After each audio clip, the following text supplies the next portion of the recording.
So this video is the second chapter of my latest video. If you haven't watched that, I recommend you click on the link and watch it first. Number 11. Go to language cafes. If public speaking terrifies you, you can opt for language cafes instead. These are cafes that create a friendly and relaxing atmosphere for people who want to practice and exchange languages. You can usually find language cafes through local universities or the meetup groups in your local area. If nothing else, they're a great place to find friends you can share your personal interests with. Use formal or informal English appropriately. Depending on the context, you may have to use either formal or informal English. But how do you know which one to use? Often, it's a good idea to listen to how your conversation partner is talking. Notice your situation and environment and try to match the type of English being used. For example, if you are in the office or at school talking to a boss or professor, it's safe to use formal English. But if you're talking over coffee with a friend in a cozy cafe, you're free to throw all the slang you know. If you're only learning regular English, don't worry, most of the time standard English works perfectly well as a communication tool, no matter who you're speaking to. Context is key. Next one, be clear and to the point. Can you please elucidate to me what this means? Drink lots of dihydrogen monoxide every day. Imagine hearing both of these sentences out of the blue. The first thing you will probably think of is, what on earth is the person talking about?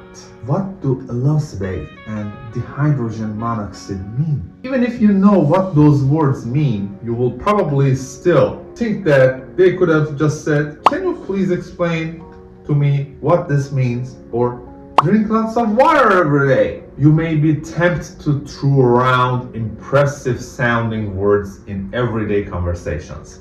But unless there is no other way to express what you really mean, you will want to use the simplest words possible.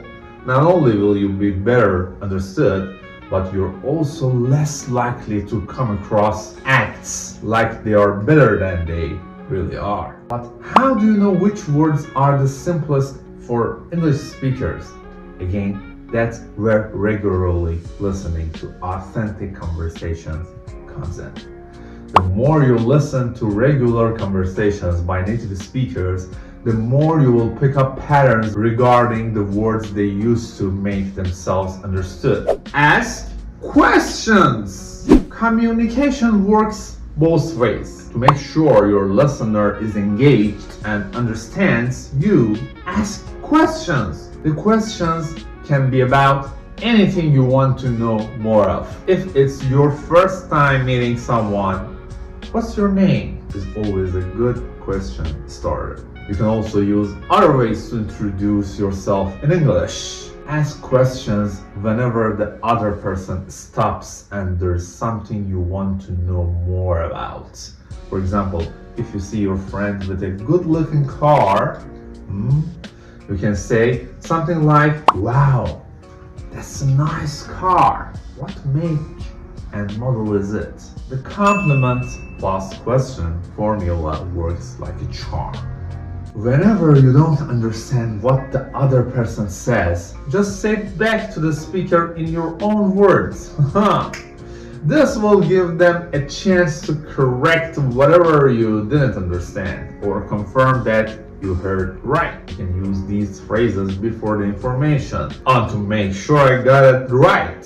So let me get this straight. You mean, if I'm understanding you correctly, just to make sure I've got it right, you mean, are you saying that when you said, did you mean, I'm not quite sure I'm following. Did you say, If you're worried that this makes you look slow or rude, don't fret. Most people will be perfectly understanding of the fact that English isn't your first language. They would rather repeat themselves than they have any misunderstanding. Use filler phrases. Filler phrases are phrases that act like placeholders in a sentence.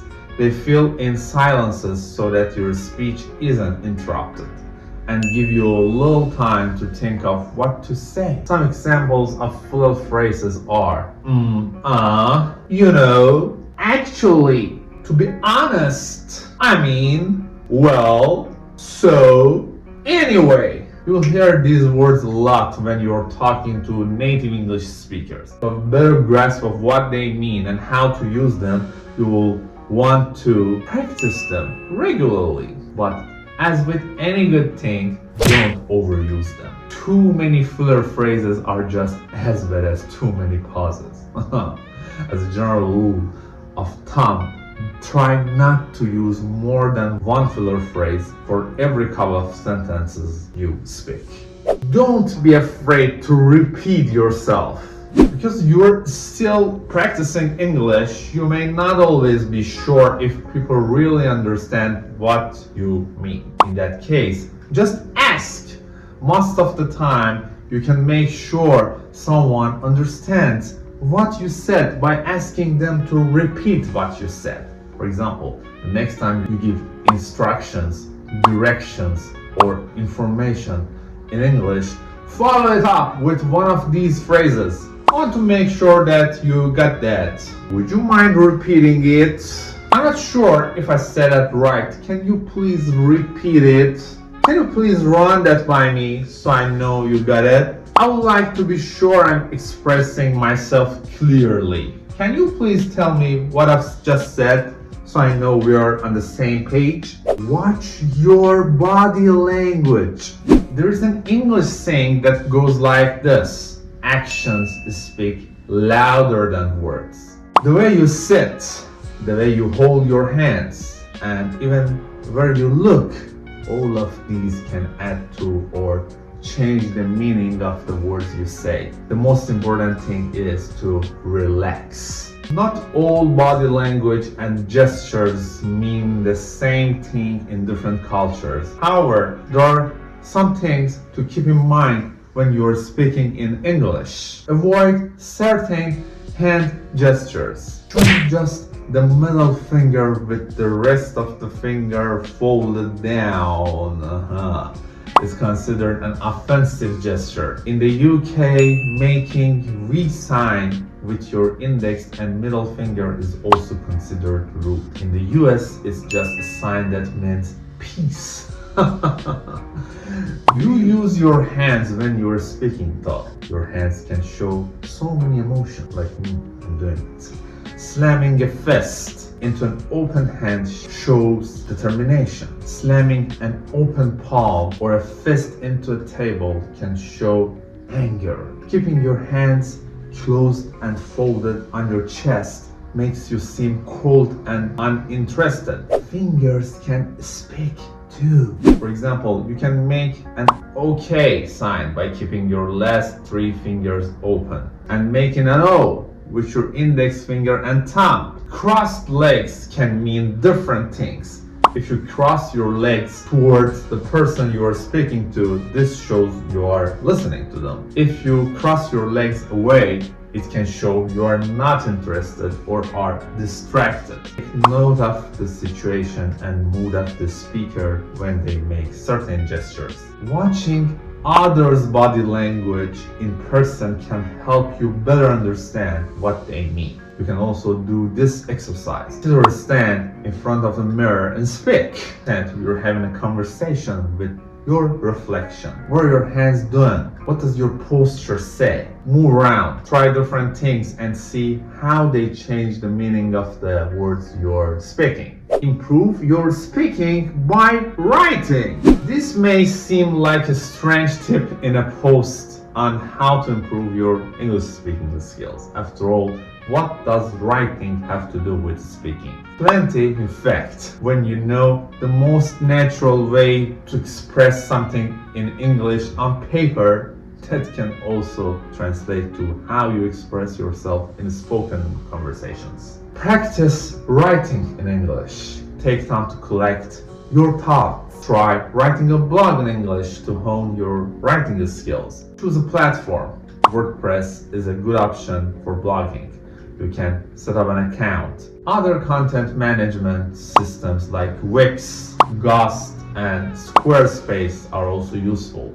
If you only want to write and aren't too comfortable with overly technical setups, check out Medium. Choose a topic. You can write about whatever you like, of course. But since you want to practice more and more, you should choose a topic that you're passionate about. Set a schedule and stick to it. Decide how often you will be writing. Daily, twice a week, or once every other week. Be realistic but committed. Right away, staring at a blank page can be intimidating. To get started, set a timer for 1 or 2 minutes. Think of your topic for that day. Then start writing without stopping until the timer goes off. Don't worry about the vocabulary, sentence structure, or spelling for now. The point is to express yourself without having to think too much about what you want to say, which is how must conversation go. Make friends online. Do you feel shy about meeting people in person? Luckily, you don't have to leave home to find people to talk to. You can always go to language exchange sites like italki. Italki works like a tutoring site where you can find native English speakers to teach you their language. Polyglot Club. A polyglot is someone who can speak multiple languages. As you can guess from the name, the website consists of a community of people dedicated to learning languages. Hello Talk. On Hello Talk, you can connect with English speakers via voice, text, or video chat. Tandem. Similar to Hello Talk, Tandem allows you to contact English speakers from halfway around the world. It has more of a social media feel too. Brush up on your cultural references and political knowledge. Native English speakers love to throw around cultural references in conversation. Cultural references are usually ideas, saying, or jokes related to popular media. For example, the meme "Brace yourselves, winter is coming" is a reference to a quote by the character Ned Stark from the TV series Game of Thrones. There are so many possible cultural references that it's hard to keep all of them straight, even if you're a big pop culture fan. However, you can get most of them by watching lots of English TV shows and movies. Aside from pop culture, you will also want to read about the politics, values, and norms of the English-speaking country you are interested in. That way, you can avoid saying something insensitive or politically incorrect. You can read all about these in newspapers and magazines, where you can also pick up idioms, phrases, and other expressions you will use over and over again. Visit an English-speaking country. If you can afford a plane ticket and accommodations, you can always travel to an English-speaking country. Traveling gives you a chance to see and feel the culture, the food, the drinks, the shops, and lots of other things. You can practice chatting with native speakers, testing out your accent, and seeing how well people understand you. So, off you go. Choose your preferred method to improve your English speaking skills, expand your vocabulary, correct your pronunciation, and boost your English speaking with the tips that feel right for you. Don't forget to practice as much as possible. So guys, this is the end of this video. I hope you enjoy it and understand it well. Needless to say, if you like this video, please hit the like button for me. You can leave me a comment below. And for the last but not the least, don't forget to hit the subscribe button.